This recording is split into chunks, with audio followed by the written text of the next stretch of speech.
Pada saat-saat bangsa Indonesia berusaha untuk membentuk kepribadiannya, pengetahuan tentang siapa sesungguhnya bangsa Indonesia itu sangat penting. Pengetahuan yang demikian itu hanya dapat diperoleh dengan jalan penelitian diri kita sendiri melalui pengetahuan sejarah. Kita tidak dapat melepaskan diri dari proses kesejarahan. Manusia Indonesia sekarang juga hasil proses kesejarahan dari segala sesuatu. Dalam karangannya, Malaysia Sprachstam, sarjana besar berkebangsaan Jerman, Wilhelm von Humboldt, tampil ke muka dengan daftar kata dari pelbagai bahasa yang kedapatan di wilayah Austronesia atau Nusantara.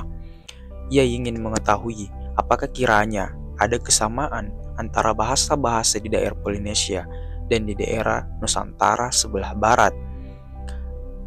Penelitian von Humboldt itu terdorong oleh nafsunya untuk membantah pendapat sarjana Inggris John Crawford dalam bukunya On the Malayan and Polynesian Language and Races. Crawford mengemukakan pendapat bahwa bahasa-bahasa di pelbagai kepulauan Nusantara tidak menunjukkan banyak kesamaan. Oleh karena itu, tidak masuk dalam satu rumpun bahasa. Hasil penelitian von Humboldt merupakan bukti akan adanya keserumpunan antara bahasa Melayu dan bahasa-bahasa di daerah Polinesia. Keserumpunan bahasa itu disebut oleh von Humboldt Melayu Polinesia. Sejak itu, nama Melayu Polinesia terkenal sebagai istilah untuk menyebut keserumpunan bahasa-bahasa dari semenanjung Melayu sampai Polinesia. Namun, dari mana asal bahasa dan bangsa Melayu Polinesia masih tetap merupakan persoalan, meskipun telah ditunjukkan oleh sarjana besar Prof. Dr. Hakern. Penelitian bahasa dalam rangka perbandingan antara Austronesia dan daratan Asia dilakukan jenis kata demi jenis kata, mengenai segala macam bubuhan sebagai alat pembentuk kata, dan meneropong struktur kalimat sebagai watak bahasa. Berdasarkan hasil penelitian itu, maka saya lebih suka menggunakan istilah bahasa-bahasa Nusantara atau Austronesia daripada istilah Melayu Polinesia. Nama Nusantara belum dikenal sebagai nama keserumpunan bahasa, namun sudah dikenal sebagai nama kepulauan antara 4 benua, mempunyai pengertian yang sama dengan Austronesia. Demikianlah, nama Nusantara digunakan di sini juga untuk menunjuk keserumpunan bahasa yang terdapat di Kepulauan Nusantara atau Austronesia. Dari Foster sampai Hirdal, beberapa sarjana dari pelbagai keahlian dan kebangsaan telah mengeluarkan pendapat mengenai soal bahasa dan bangsa Nusantara. Di antara pendapat-pendapat itu, ada yang baru merupakan saran karena masih harus menunggu hasil penelitian yang lebih jauh. Ada pula yang sudah merupakan pendapat positif. Pendapat-pendapat itu bertalian dengan soal keserumpunan bahasa di wilayah Nusantara.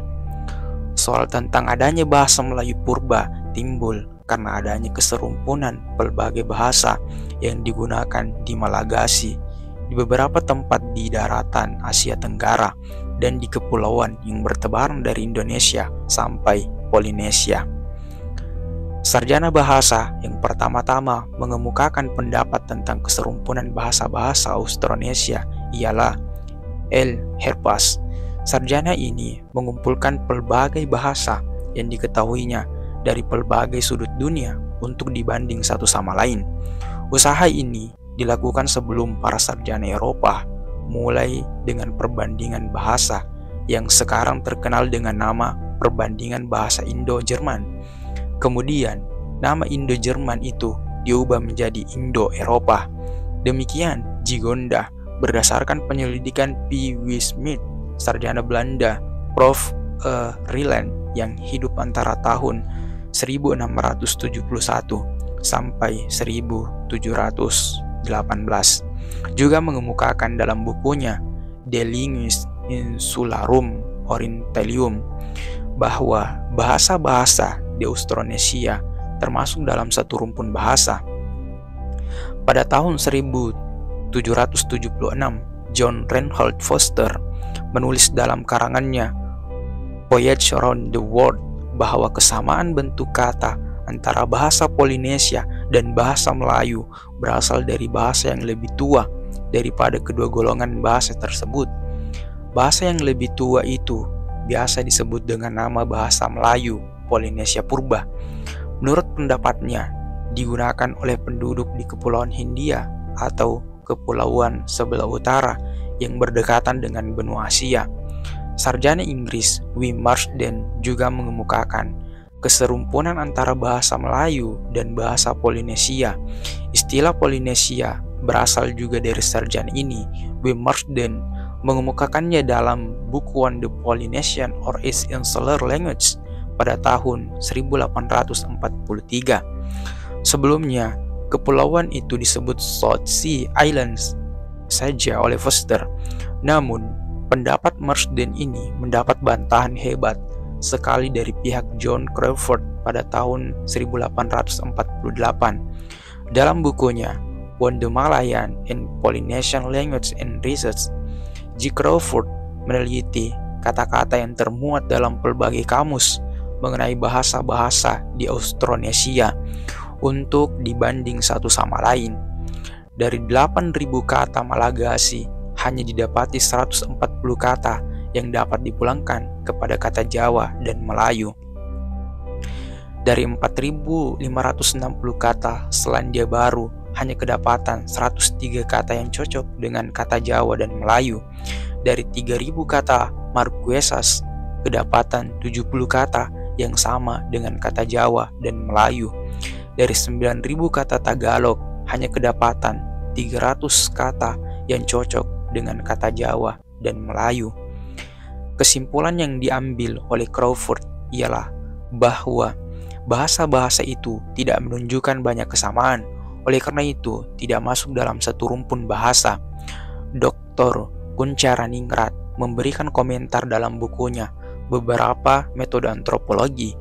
Toh Crawford tak dapat disalahkan, karena dalam waktu itu beliau tak dapat tahu bahwa persamaan kata-kata yang termasuk basic vocabulary dalam dua bahasa cukup untuk membuktikan kekeluargaannya. Dari 5 bahasa masing-masing, yakni bahasa Madura, Lampung, Bali, Bugis, Kayan, dan Kisah, G. Crawford mengambil 1.000 kata.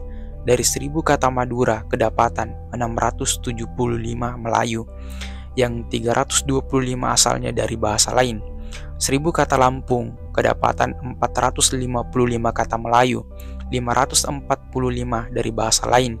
Dari 1.000 kata Bali kedapatan 470 kata Melayu, yang 530 dari bahasa lain. Dari 1.000 kata Bugis kedapatan 326 kata Melayu, yang 674 dari bahasa lain. Dari 1.000 kata Kayan kedapatan 114 kata Melayu, yang 886 dari bahasa lain. Dari 1.000 kata Kisah kedapatan 56 kata Melayu, yang 944 dari bahasa lain. Dari penyelidikan kata ini yang cocok dengan bahasa Melayu kira-kira 60%. Mengenai tokoh John Crawford, masih ada 2 hal yang pantas dicatat, ialah pendapatnya. Yang pertama, bahwa orang Indonesia itu tidak berasal dari mana-mana, tetapi malah merupakan induk yang tersebar kemana-mana.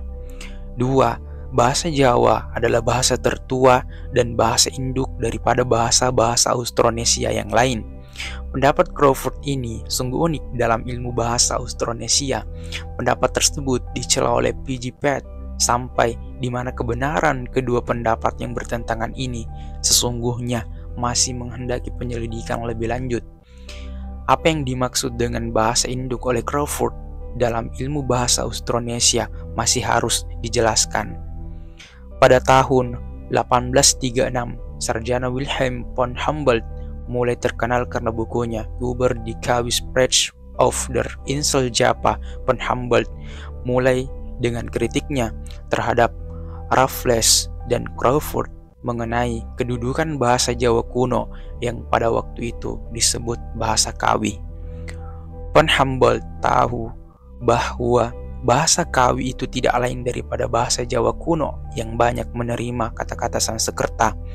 Betapapun pentingnya pendapatnya mengenai bahasa Jawa kuno, masih kalah penting dalam rangka kerja ini daripada pendapatnya tentang keserumpunan bahasa Melayu Polinesia. Dalam karangannya, Malaysia Sprachstein von Humboldt menentang pendapat Crawford yang mengatakan bahasa Melayu dan bahasa Polinesia tidak serumpun. Von Humboldt lah yang pertama-tama membuktikan keserumpunan bahasa Melayu Polinesia. Ia tampil dengan daftar kata dari berbagai macam bahasa Austronesia sebagai bahan untuk dibanding. Hasil perbandingan itu menjadi bukti tentang adanya keserumpunan antara bahasa Melayu dan bahasa-bahasa Polinesia. Karena timbulnya von Humboldt ini, maka nama John Reinhold Foster terdesak dalam ilmu bahasa Austronesia. Bahkan nama itu malah tidak pernah diperdengarkan. Istilah Melayu Polinesia yang dipakai hingga sekarang berasal dari von Humboldt juga. Karenanya von Humboldt terkenal sebagai gembong dalam ilmu bahasa Austronesia. Mengenai sarjana ini, ada beberapa hal penting yang patut dicatat. Yang pertama, ia dapat mendudukkan persoalan bahasa Kawi. Yang kedua, ia membuktikan adanya keserumpunan antara bahasa-bahasa di Austronesia. Ketiga, ia membuat pandangan tentang beberapa bahasa yang kedapatan di Indonesia. Keempat, ia mengetahui bahwa bahasa Tagalog mempunyai anasir-anasir kuno dan bentuk kata kuno yang sanggup menampung berbagai peristiwa bahasa-bahasa Indonesia. Kelima, ia sekedar memberikan ikhtisar tentang tata bahasa Polinesia. Keenam, dalam pekerjaan yang dilanjutkan oleh Boltzmann telah dicoba pula memberikan sekedar perbandingan tata bahasa. Mengenai persoalan bahasa purba sebagai induk bahasa-bahasa Austronesia, ia tidak mengeluarkan pendapat. Kemudian pada tahun 1848, kedengaran pendapat baru tentang asal bangsa Austronesia. Pada tahun itu, J.R. Logan dalam karangannya Customs Common to the Bill Tribes Bordering on Assam and Tus of the Indian Archipelago yang termuat dalam Journal of the Indian Archipelago and Eastern Asia mengemukakan saran bahwa bangsa Indonesia itu berasal dari Assam di Asia Tenggara. Pendapat tersebut didasarkan atas kesamaan kebiasaan antara beberapa suku di Sumatera dan Kalimantan dan suku Naga di Assam. Adat memotong kepala dan mencatat kulit pada orang Naga sama dengan adat orang Dayak di Kalimantan. Demikian pula mengenai perumahan bujang dan perhiasan. Tetapi ia masih ragu-ragu mengenai pendapatnya ini. Ia masih membuka kemungkinan lain. Mungkin teori-teori yang lain juga benar. Katanya, beberapa segi kesamaan kebudayaan yang dikemukakan oleh J.R. Logan dikemukakan lagi oleh Kolonel Henry Yule. Teori J.R. Logan ini penting sekali karena ia pada waktu itu satu-satunya sarjana yang berani mencari tanah asal bangsa Austronesia di luar Austronesia sendiri. Mengenai bangsa Naga, ada dua artikel yang penting, yakni artikel Rep. M. Clark tentang logat Sungi Naga yang termuat dalam Journal of Royal Asiatic Society bulan April tahun 1879 dan artikel E.E. Peel When Some Threads of the Kalman Annam in Eastern Naga Hills. Artikel ini termuat dalam Journal of the Asiatic Society of Bengal tahun 1987 volume ke-15. Yang pertama mengenai bahasa, yang kedua menyinggung antropologi budaya, sejalan dengan karangan Logan 50 tahun sebelumnya. J.R. Logan inilah yang mula-mula sekali menggunakan nama Indonesia. Anggapan bahwa yang membuat nama Indonesia Bastian tidak benar. Baru pada tahun 1884, A. Bastian menggunakan kata Indonesia. Kemudian, kata Indonesia menjadi populer dalam berbagai karangan sarjana Belanda. Pada tahun 1877, Dr. Hami menyangkal John Crawford yang beranggapan bahwa bahasa Champa berasal dari bahasa Melayu akibat persebarannya. Pendapat Crawford ini dimuat dalam dissertation karangan Hammi termuat dalam majalah La Nature, masih ada beberapa bahasa lainnya di daratan Asia Tenggara yang secorak dan serumpun dengan bahasa Melayu, yakni bahasa Jarai, bahasa Piak, bahasa Pre, dan beberapa lagi. Bahasa-bahasa itu digunakan di pegunungan Kuching, Cina. Dalam sejarah, nama-nama suku yang menggunakan bahasa itu tidak pernah disebut karena tidak banyak memegang peranan yang pantas dicatat mempunyai pertalian bahasa dengan bangsa Melayu. Bahasa Champa, Piak, Jarai, dan beberapa bahasa lagi di pegunungan Kuching, Cina disebut oleh Dr. Hammi bahasa Melayu kontinental. Ia sangsi bahwa bahasa itu berasal dari bahasa Melayu. Menurut pendapatnya, kata-kata apoi, api, ayar, air, ulun, aku tidak mungkin berasal dari bahasa Melayu. Sarannya ialah bahwa baik bahasa Melayu maupun bahasa Melayu kontinental mempunyai persamaan asal.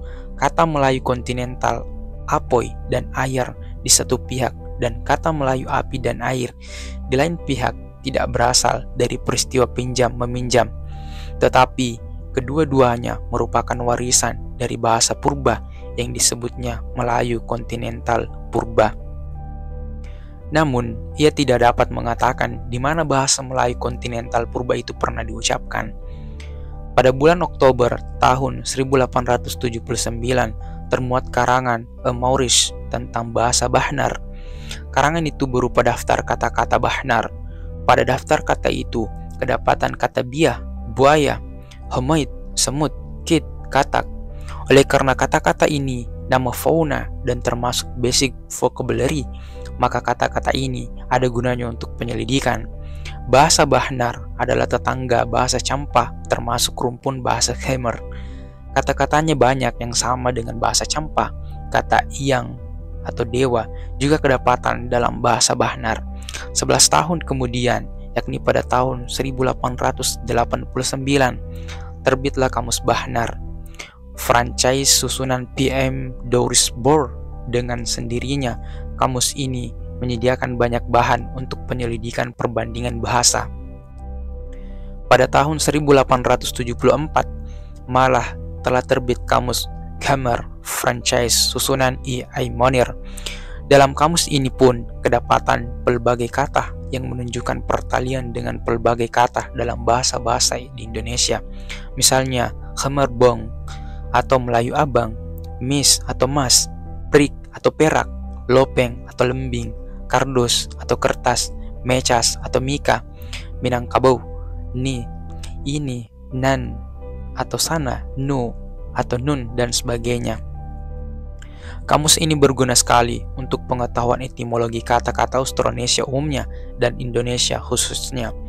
Untuk menyelidiki struktur bahasa Khmer dapat digunakan Grammaire de la Langue Khmere, karangan George Maspero yang terbit pada tahun 1915. Kita kembali pada tahun 1879, yakni terbitnya karangan Kolonel Henry Yule mengenai adat istiadat bangsa Melayu.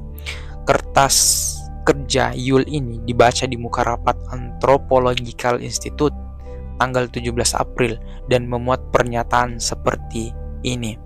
Yang pertama, kedua golongan bangsa itu tidak suka minum susu waktu makan. Kedua, suka kepada ikan yang dibusukkan. Ketiga, pelubangan daun telinga yang terlalu lebar. Keempat, adat memotong kepala pada bangsa Kuki, Naga, dan Garo di pegunungan Assam dengan adat suku Dayak di Kalimantan dan Toraja di Sulawesi. Yang kelima, suka melapis gigi dengan emas. Adat ini meluas dari Yunan sampai Sumatera, Sulawesi, dan Timur. Keenam, suka adu ayam.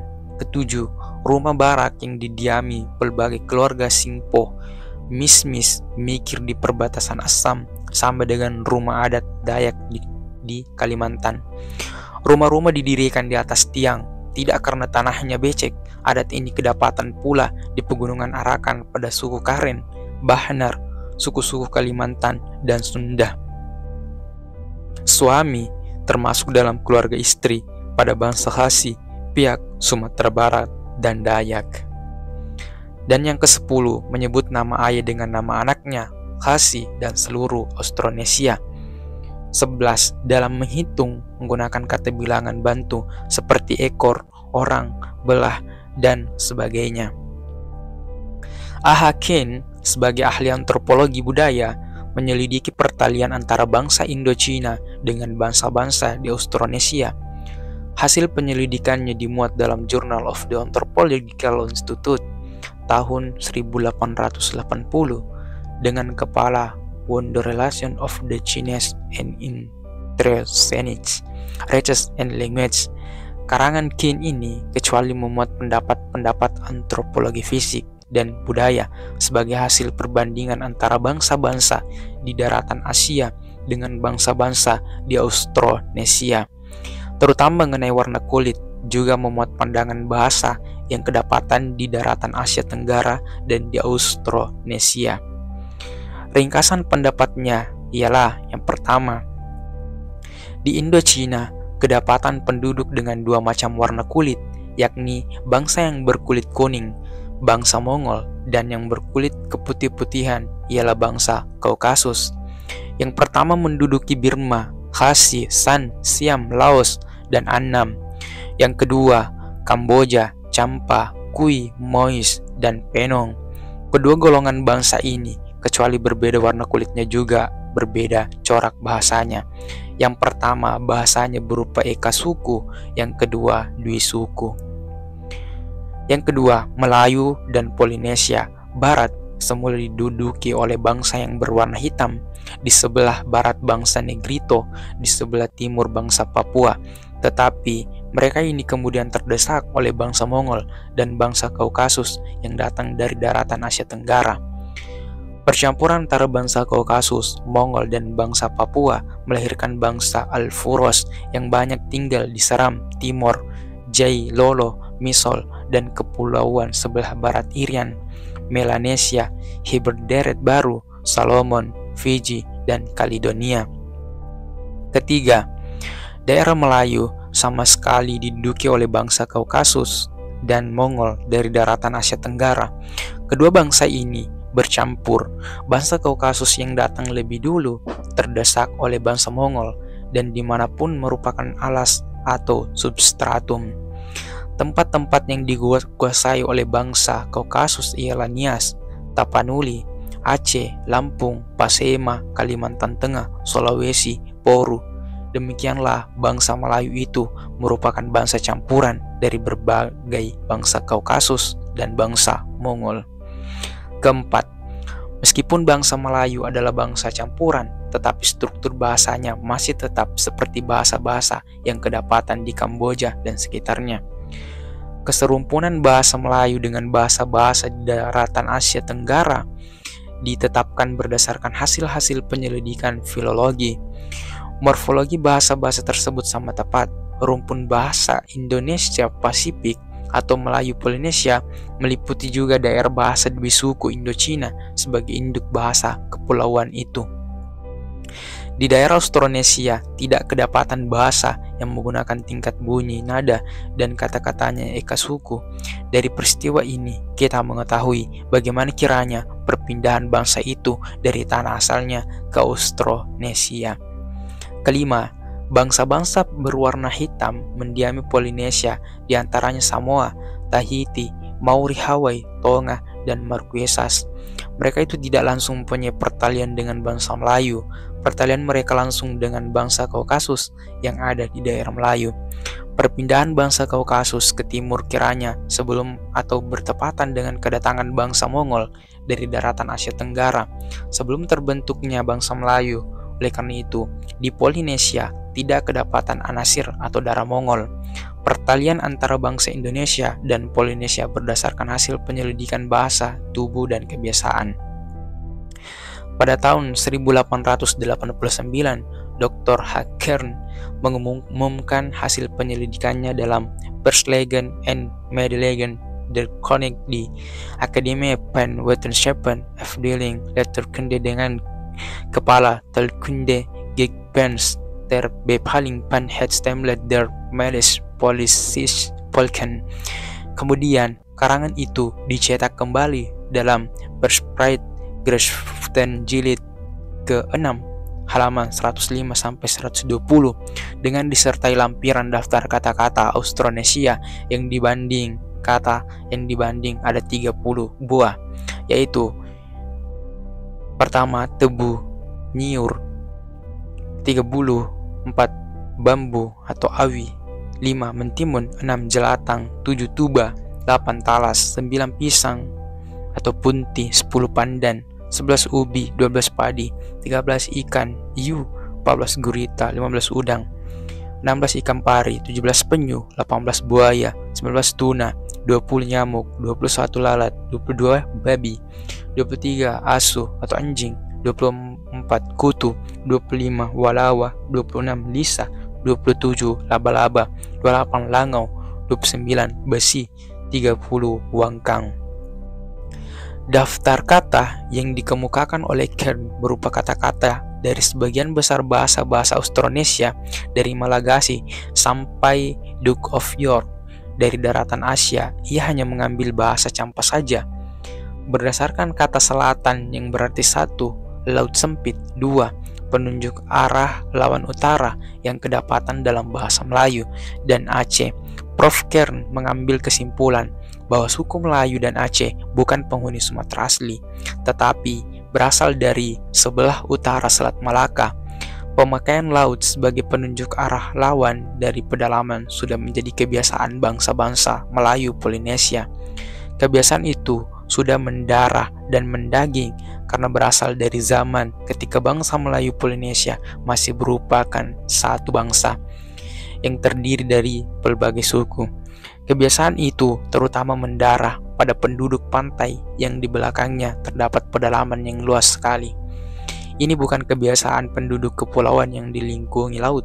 Pulau besar seperti Kalimantan mungkin juga dapat menimbulkan kebiasaan demikian karena tanah pedalamannya sangat luas, tidak berbeda dengan benua, sehingga dapat dianggap sebagai tanah asal bangsa Melayu Polinesia. Namun, terhadap anggapan ini segera timbul keberatan, yakni kenyataan bahwa pulau yang sebesar dan subur itu hanya berpenduduk sedikit. Andai kata Kalimantan itu tempat asal nenek moyang bangsa Melayu Polinesia, perpindahannya ke tempat-tempat lain harus disebabkan oleh desakan bangsa lain yang lebih kuat. Menilik banyaknya kata-kata Melayu Polinesia yang kedapatan dalam bahasa-bahasa di daratan Asia Selatan seperti dalam bahasa Kamboja, Annam, dan Siam, maka satu-satunya kesimpulan ialah bahwa tanah asal nenek moyang bangsa Melayu Polinesia ialah Champa, Cochin Cina, Kamboja, dan daratan sepanjang pantai di sekitarnya. Hasil penelitian Kern baru sampai pada taraf pembuktian akan adanya keserumpunan bahasa antara Austronesia di satu pihak dan Champa, Cochin Cina, dan Kamboja di lain pihak. Pada tahun 1877, Dr. Hami telah menyarankan bahwa bahasa Melayu Polinesia dan Melayu kontinental, yakni bahasa Melayu yang kedapatan di daratan Asia Tenggara, adalah serumpun. Menurut sarannya, bahwa kedua cabang bahasa Melayu ini harus berasal dari bahasa Induk Purba. Mana bahasa Melayu Induk Purba itu hingga sekarang belum diketahui. Kata selatan dengan arti arah lawan utara memang kedapatan dalam berbagai bahasa daerah di Sumatera. Boleh dikatakan bahwa pemakaian kata tersebut dalam lingkungan bahasa-bahasa yang masih dekat dengan bahasa Melayu. Untuk mengetahui sampai di mana luasnya daerah pemakaian kata selatan dengan arti arah lawan utara, ada beberapa bahasa yang menggunakan kata tersebut. Misalnya Aceh, Minangkabau, Riau, Lampung, Saputih, Indrapura, Bengkulu, Banjar, Dayak, Ngaju, Dayak Manyan, Matan Atas, Bacan, Sika, Lontoir, Banda, Ende, Masarote. Yang terang ialah bahwa kata selatan dengan arti arah lawan utara berasal dari daerah Semenanjung Melayu. Hingga sekarang kata tersebut masih digunakan dalam bahasa Melayu di Malaya.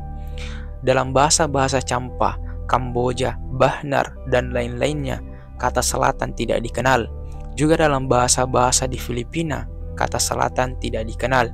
Bahasa Ilocos menggunakan kata Abagatan, Tagalog, Timog, Katimugan, Pangasinan, atau Abalaten, Bisaya atau Babagatan, Cebu atau Bagatnan. Dalam bahasa-bahasa di Polinesia, kata selatan juga tidak dikenal. Untuk pengertian itu, bahasa-bahasa di Polinesia menggunakan kata Tonga. Misalnya Maori atau Tonga, Tahiti, Totoa, Hawaii, Kina, Tonga, dan Toga. Marquesas, Tuatoka, Mangarewa, Toga, Paumotu, Toga. Bahasa-bahasa di Nusa Tenggara kebanyakan menggunakan kata tarangan untuk pengertian selatan. Misalnya Nusa Laut sambil dengan tarangan, Waru, tarangan, Saparua, tarangan, Seram, forangan, Elpa, putih, Tarane, Fordata, Teranen, Jamdena, terangan. Kiranya kata ini bertalian dengan kata Polinesia, Toga.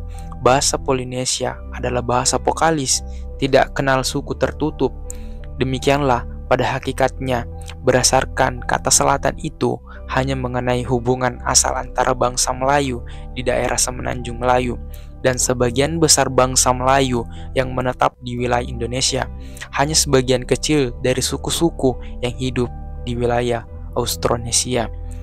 Pada 1890, Kahimli dalam karangannya Sprachvergleichende Untersuchung des Wortenschatzes der Stammsprache yang termuat dalam Sitzubriste der Philosophisch Philologischen und Historischen Klasse der Königlichen Akademie der Wissenschaften halaman 332 membanding bunyi dan bentuk kata campa dengan bunyi dan bentuk kata dari pelbagai bahasa di daratan Asia Tenggara. Kesimpulan yang diambilnya ialah sangkalan terhadap pendapat mengenai adanya keserumpunan antara bahasa campa dan bahasa Melayu Polinesia. Alasan yang dikemukakannya ialah adanya fonem-fonem aspirata dan kata-kata eka suku dalam bahasa campa yang tidak berasal dari bahasa Melayu. Dalam bahasa campa, Khmer, dan pelbagai bahasa di daratan Asia Tenggara tidak kedapatan akhiran, berbeda dengan bahasa-bahasa Melayu Polinesia. Pada tahun 1889, Kahimli dalam Sitzung der Philol Klasse memberikan kertas kerja tentang Bemerkungen über die Wortbildung des Mon. Dalam karangannya ini, Kahimli membicarakan pelbagai formantes yang digunakan dalam pembentukan kata-kata Mon dalam rangka perbandingan dengan bahasa Khmer. Kesimpulan yang diambilnya ialah bahwa tidak ada alasan cukup untuk memisahkan bahasa Khmer dari rumpun bahasa Monnam dan menggolongkannya ke dalam rumpun bahasa Melayu. Karangan ini perlu mendapat perhatian dalam rangka perbandingan antara bahasa-bahasa Austronesia dan bahasa-bahasa di daratan Asia. Pendapat Kahimli tentang bahasa campa dibantah oleh G.K. Niemann dalam karangannya Bibliographische Beiträge dalam BKI 1901 halaman 343. Ia mengemukakan bahwa dalam bahasa Aceh terdapat banyak kata dengan aspirata dan kata eka suku.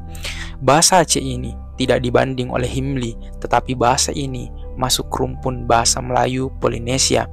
Kecuali itu dalam bahasa-bahasa Indonesia lainnya cukup banyak kedapatan kata eka suku yang kemudian menjadi dwi suku atau lebih. Dalam karangannya Beiträge tot de Kennis der Verhouding van Kam tot de Talen pen Indonesia, Beiträgen van Talen en Volkenkunde pen Nederland Indi 1891 halaman 27. Prof. G.K. Niemann berpendapat seperti berikut. Sudah sejak beberapa tahun oleh pelbagai sarjana seperti Ken, Yule, dan lain-lainnya telah ditunjukkan adanya kesamaan bahasa dan kebiasaan antara pelbagai bangsa di daratan Asia Selatan, India belakang, dan Indonesia. Penyelidikan-penyelidikan yang dilakukan kemudian memperkuat dugaan bahwa daratan Asia Selatan ialah tanah asal nenek moyang bangsa Melayu Polinesia yang menetap di Indonesia.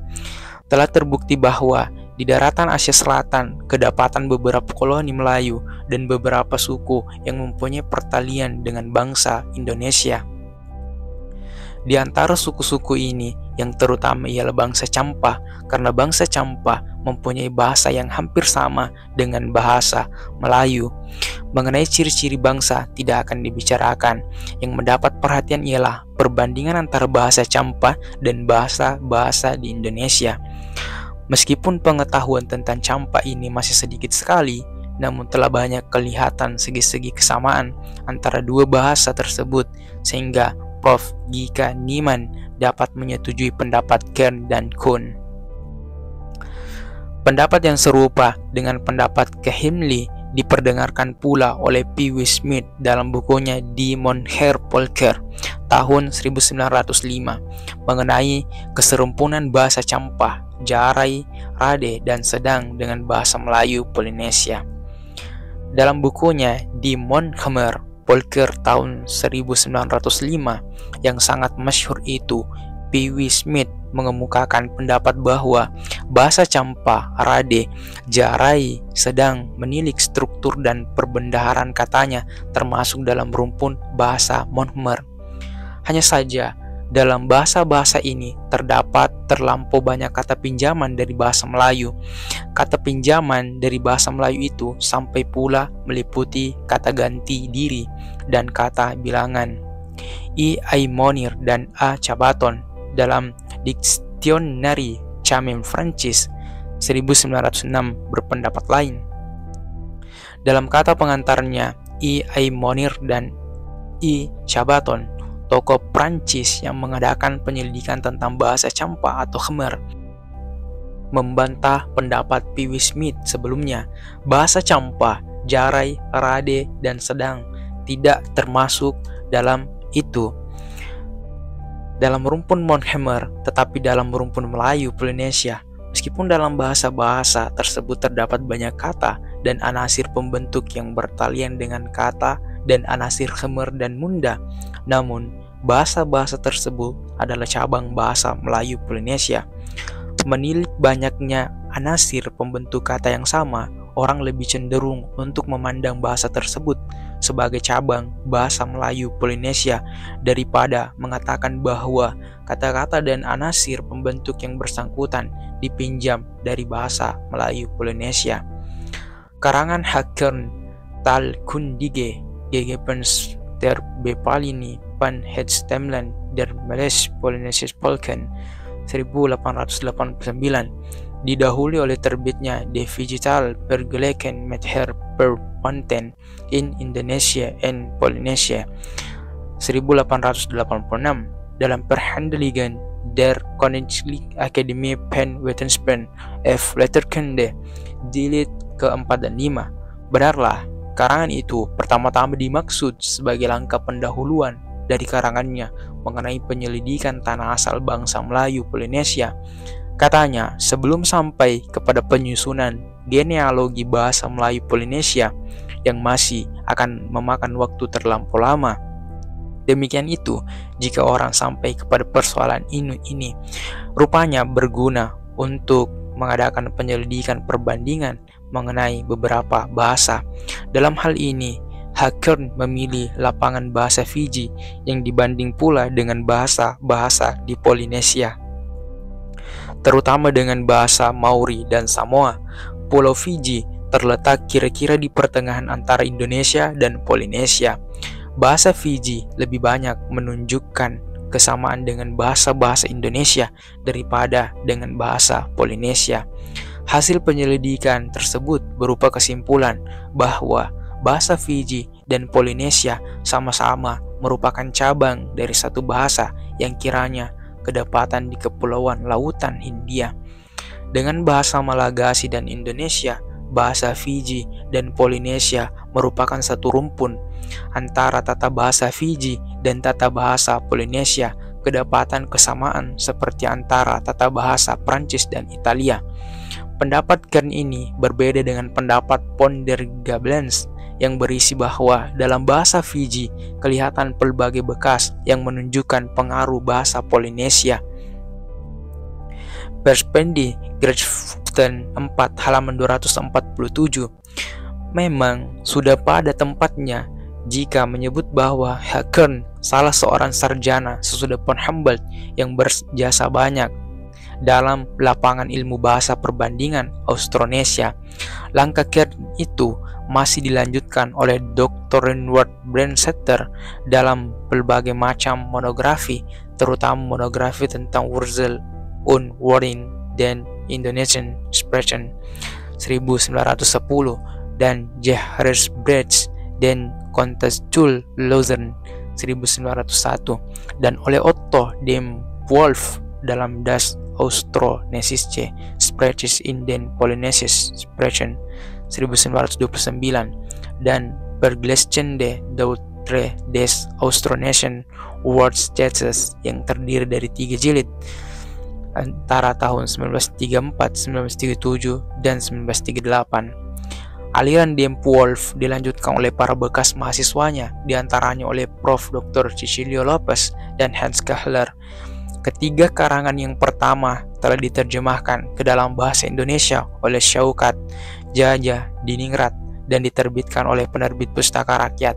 Pembicaraan mengenai karangan-karangan ini ditangguhkan sampai pada gilirannya. Mengenai penyelidikan tanah asal bangsa dan bahasa Austronesia purba semenjak pengumuman pendapat Kern pada tahun 1889, lama sekali tidak kedengaran suara baru. Pada tahun 1932, Robert von Heine-Gilden, sarjana ilmu purbakala dari kebangsaan Austria, melalui penyelidikan beliung batu persegi panjang, mengemukakan pendapat tentang tanah asal bangsa Austronesia dalam majalah Anthropos. Karangan tersebut berkepala Urheimat und Frühgeschichte und Drehen der Austroneser. Melalui penyelidikan beliung batu tersebut, Robert von Heine-Gilden sampai kepada kesimpulan bahwa nenek moyang bangsa Austronesia selama-lamanya tinggal di daratan Asia Tenggara. Mereka itu semula berasal dari Tiongkok kira-kira 2000 tahun sebelum Masehi. Karena beliung batu persegi panjang itu kedapatan juga di Honan dan Kansu. Kebudayaan beliung batu tersebut berkembang di Tiongkok kira-kira 2000 tahun sebelum Masehi. Bangsa yang mempunyai kebudayaan tersebut bergerak ke Asia Tenggara sebelum bangsa Arya menduduki Punjabi di India Utara. Oleh karena pendudukan Punjabi oleh bangsa Arya ini kira-kira tahun 1500 sebelum Masehi, maka bangsa Tionghoa yang berkebudayaan beliung batu persegi panjang itu bergerak dari Honan dan Kansu ke Asia Tenggara antara abad ke-20 dan ke-15 sebelum Masehi. Bangsa Munda yang pernah mempunyai kebudayaan beliung batu persegi panjang terdesak oleh bangsa Arya pada abad 15 sebelum Masehi. Penyelidikan bahasa mengenai persebaran nenek moyang bangsa Austronesia yang sejajar dengan penyelidikan beliung batu oleh Robert von Heine-Gilden belum pernah dilakukan. W.F. Sutherland dalam bukunya Het Hinduism in den Archipel halaman 8-9 yang terbit pada tahun 1932 bersamaan dengan karangan Robert von Heine-Gilden menyarankan juga bahwa nenek moyang bangsa Austronesia berasal dari tempat yang lebih jauh lagi letaknya daripada pantai-pantai Asia Tenggara seperti yang telah ditunjukkan oleh Kern. Ia menduga bahwa bangsa tersebut berasal dari tempat di sekitar Tiongkok dan mereka itu kiranya serumpun dengan bangsa Weda di Thailand atau bangsa Negrito di Filipina. Mereka itu merupakan bangsa yang berkebudayaan batu lama. Barangkali peninggalan-peninggalan kebudayaannya masih kedapatan di antara kebudayaan suku-suku bangsa Semang di Semenanjung dan suku Kubu di Jambi. Di Jawa, peninggalan kebudayaan itu kedapatan di Panaraga. Peninggalan kebudayaan yang dimaksud berupa beliung batu yang telah diselidiki oleh Robert von Heine-Gilden. Dalam anggapan para sarjana dari berbagai keahlian dan kebangsaan menyatakan bahwa tanah asal bangsa Austronesia harus dicari di benua Asia sejak tahun 1847 menjadi goyah karena pengumuman hasil ekspedisi sarjana Norwegia Thor Heyerdahl beserta kawan-kawannya. Sarjana antropologi budaya ini naik rakit pai-pai dari Peru ke Polinesia mengikuti jejak Kon-Tiki pada zaman dahulu. Ekspedisi ini terkenal dengan nama ekspedisi Kon-Tiki. Maksud ekspedisi ini untuk membuktikan bahwa bahasa Polinesia adalah keturunan Kon-Tiki dari Peru. Kesamaan nama antara Tiki di Polinesia dan Kon-Tiki di Peru menimbulkan gagasan pada Thor Heyerdahl untuk melakukan ekspedisi tersebut. Teori Kon-Tiki bertentangan dengan hasil penelitian bahasa dalam rangka perbandingan antara Polinesia dan Austronesia sebelah barat. Teori Heyerdahl telah dibantah oleh C.H.M. Hermpalm dalam bukunya Polynesische Migratie 1955. Hermpalm mengumpulkan berbagai bukti kesamaan antara kebudayaan Polinesia dan daratan Asia. Bukti-bukti kesamaan itu diambil dari antropologi budaya berupa bahan-bahan kebudayaan. Kesamaan bahan kebudayaan antara dua daerah itu meliputi berbagai segi, hingga tidak terbantah lagi bahwa asal bangsa Polinesia dari daratan Asia.